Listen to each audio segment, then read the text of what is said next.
Hi, welcome back to the Gabster channel. It's going a little crazy in here. I'm actually getting things ready to do a little recording studio, but we're going to talk about this later. But first we're going to talk about the Eversolo Play. So what is the Eversolo Play? It's an all-in-one unit. First thing is, it is a streamer and it is one of the best ones out there. It's built around the very well known now Eversolo streamer platform, which is, in one word, amazing. It has a DAC, it's a preamplifier, it's an amplifier, it has all these different connections like ARC for your TV, subwoofer out, you can even connect a turntable to it, it's got USB out. You can actually connect it to a USB drive and store your own files. And if you get the version with the disc player, you can actually have a disc here where you can put your own CDs and it will actually play them for you. So it's like one unit that does it all, but the most important part is that it does it well and it sounds good. Often you get something that does a lot of things together, but it's very difficult to make everything work well and make it sound good. And this is the part that I love about this unit, that it actually sounds great. The Eversolo Play comes in two versions, one with CD player and one without. $6.99 for the one without, $7.99 for the one with. Let's start with what's in it. The DAC is actually a nice chip by AKM. It's the 4493SEQ, and that's a pretty decent chip. And the amplifier uses the common Texas Instrument chip, but it sounded a little nicer than what I've listened to it in other implementations, probably because the power supply in the Eversolo unit is a little bit nicer. And like I mentioned before, it can do 60 watts in 8 ohms and 110 in 4 ohms. And I've listened to the Eversolo on a couple different speakers and it actually sounded very good. The other thing is the build quality. When you pick up the Eversolo, it's quite heavy, and not because it's got some fake weights inside. On the bottom, it has a big, massive heatsink, and they're using that for cooling. That's pretty smart way to put it in and keep the unit as small as possible and not have it basically get too big, because there's a big demand nowadays for small packages that can do a lot. And so far, this is the best one I have seen. Another big thing about the Eversolo Play is its connectivity. So you can actually connect it to Cobas Direct, Tidal Direct, Spotify and all that, although I'm not a big fan of Spotify. And I love actually it has connection to Radio Paradise, which is my favorite radio station. If you guys never heard of it, I made a video just on that. It's actually a really cool radio station and it's free to listen to.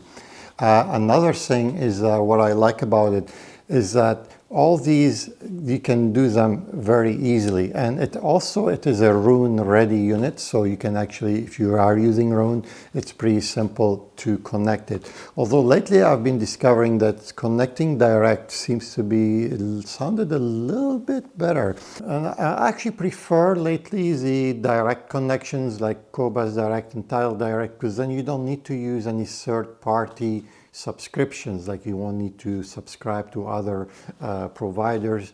You basically can connect directly, and that kind of simplifies things for some people. And all this can be controlled with the basically screen here and also in your app. And this is the power of the Eversolo systems, is those apps and the screen is so well made, so well basically organized. There's a lot of time, and the developers that have spent tons of time developing the software and the UI to make it basically slick and smooth and yet be bug-free and have all this functionality. If you're into room correction and stuff like that, this thing also does it. I'm not a big fan, but in some cases it's come in handy. You wanna, let's say you have a really terrible room and you want to adjust a few things, you can. So you do have that option. It has a nice, basically the display shows you the different EQ. You can actually do some EQ on it. Again, not a big fan, but in some cases, for some people, it can come in handy as well. And like I said, all these features are very smooth. The fun part is all these VU meters, so you can actually try different VU meters. So the display is actually not just like a one display. You can customize the display to display wherever you like. There's a big collection and nice, beautiful vintage VU meters and modern ones. And also you can have it to display the artwork and a little bit of the frequencies, basically jumping up and down and stuff like that. It actually adds a little fun factor to it.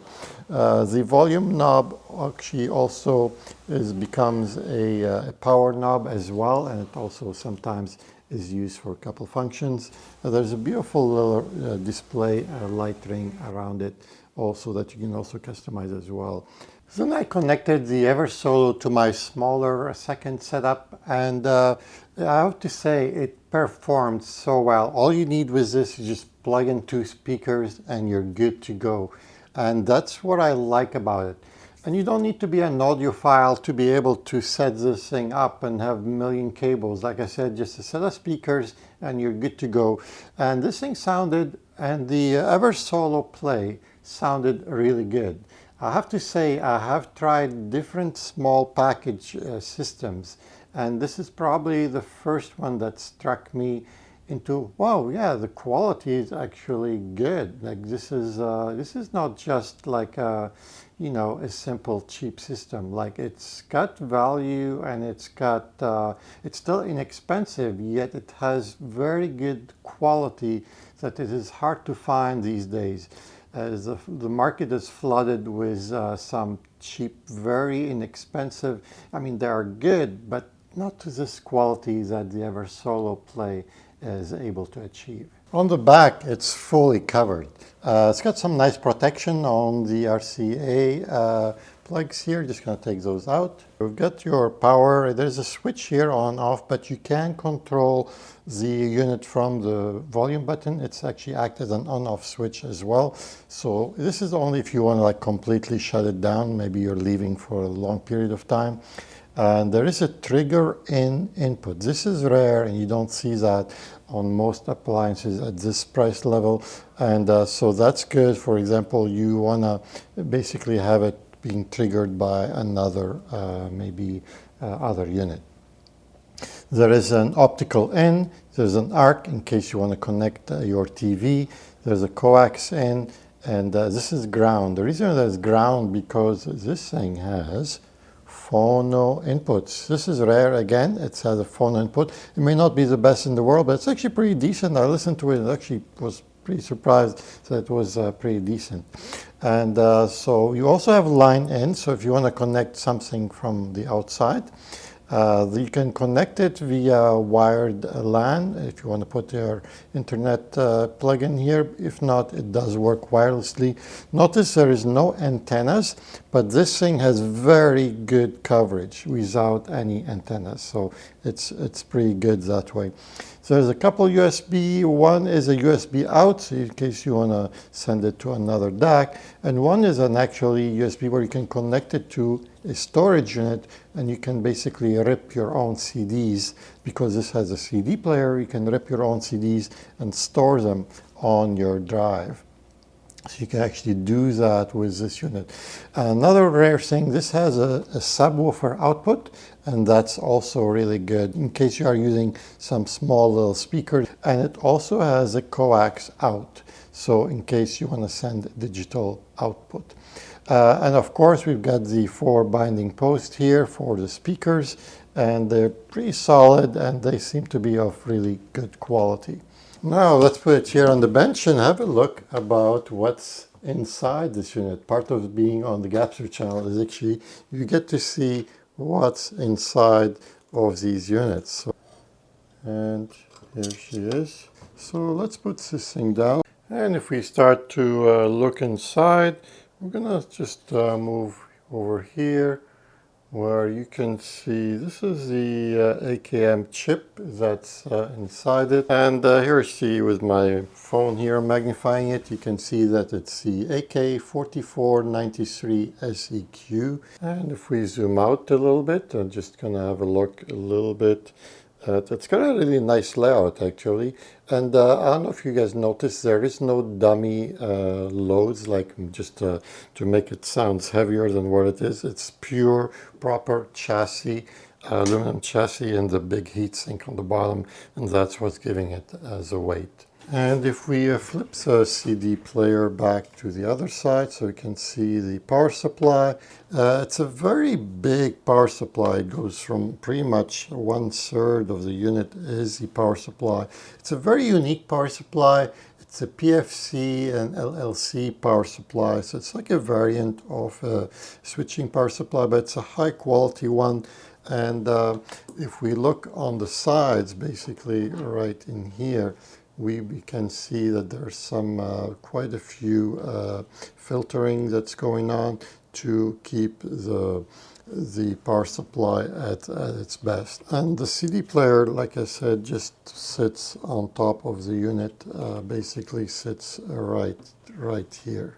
All the components seems to be of good quality. It's really nicely organized. The way all the wiring is done is pretty good. Actually quite impressed, although it's not a linear power supply, I was quite impressed with the size and the various basically filtering that's on it. As you've seen on my other videos, not every linear power supply is great and every switching power supply is bad. And this seems to be a decent quality power supply. Some of the cool design that I've seen, if you notice, there was no big antennas on the back. I just noticed right here, I don't know if you could see that, this is where the antenna is actually. It's just, it's basically just on the outer part of the shell. So, but on the shell, so there's just the glass here, but it's past the aluminum, so they made a little opening so it can get some of the signal back. And there's another one here actually as well.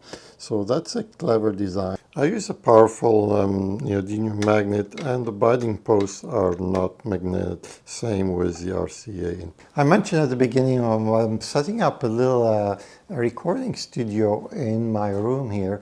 I'm kind of a little bit basically intrigued of what it would be like to record something in the purest way possible. You can see some super high-end microphones, and I have like 3 real players here, and also some really cool digital rig as well. So it's gonna be fun, and I will stay tuned. That's gonna be a part that's gonna be hopefully coming to the channel. Give me some time, but it's in the works basically. If you're interested in things that I'm doing, I have a Patreon channel where we talk about things that we usually don't show here on the regular YouTube channels. You might want to inquire and join. It's very inexpensive. Might be the best thing you might do.